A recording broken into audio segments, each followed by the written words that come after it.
नमस्कार, मी रोहिणीच kitchen and ब्लॉगमध्ये तुमचं खूप खूप स्वागत आहे।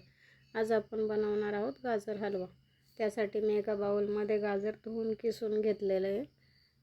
त्याच्यासाठी आपल्याला लागणार आहे साजूक तूप, 1 वाटी साखर, 1 वाटी मलई सहित दूध घेतलेले आहे, काजू बदाम आणि वेलची। आता शेगडीवर आपण कुकर ठेवलेला आहे। कुकर गरम झाला की 3 चमचे साजूक तूप टाकून घेऊया।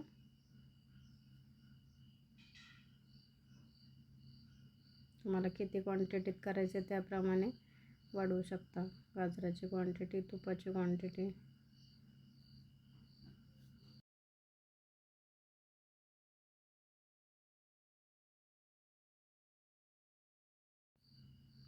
तूप गरम झालं की त्यात आपलं जे किसलेलं गाजर आहे ते टाकून घेऊया आपण।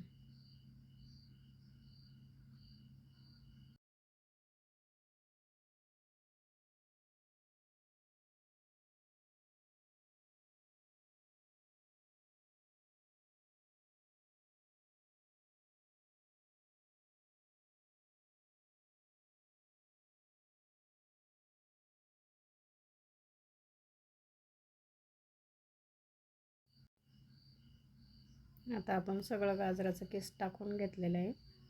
फ्लेम थोडा वेळ मोठीच ठेवायची। आता जे मलईचं दूध घेतलेलं होतं ना मी साईसेत, ते टाकून घेतलेले 1 वाटी। थोडंसं हलवून घेऊया, फक्त थोडं मिक्स करायचं, बाकी काय। सगळं मटेरियल टाकेपर्यंत गॅसची फ्लेम मीडियम ठेवायची। तर 1 वाटी साखर मी वेलची टाकून बारीक करून घेतलेली आहे। आता हे सगळं मिक्स करून घेऊया परत एकदा, म्हणजे साखर दूध वगैरे सगळं मिक्स होईल। सगळं मिक्स करेपर्यंत परत गॅसची फ्लेम बारीकच ठेवायची। आता काजूचे बारीक काप करून घेतलेले ते टाकून घेतले। आता ते परत मिक्स करून घेऊया।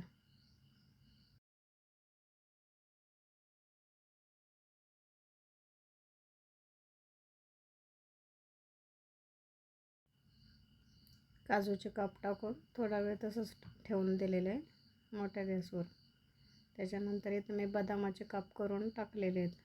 बदामाचे काप पण आहे ना, बदाम थोडे गरम पाण्यात भिजत घालून साल काढून काप करून घेतलेले आहेत। असे जर टाकले तर ते जरा कच्चे कच्चे लागतात, त्याच्यामुळं गरम पाण्यात भिजवून साल काढून मगच काप करून टाकायचे। आणि आता परत सगळं एकदा मिक्स करून घेऊया।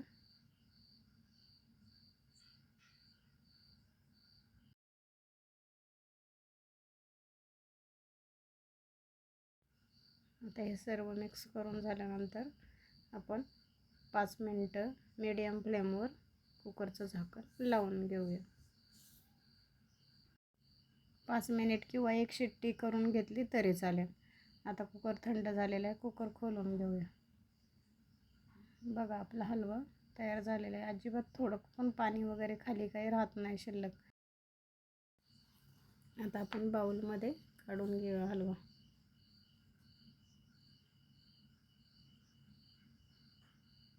हलवा खायला एवढा टेस्टी लागतो ना, तुम्ही या पद्धतीने एकदा करून बघा, तुम्हाला नक्कीच आवडेल। बघा, आपला गाजर हलवा तयार आहे।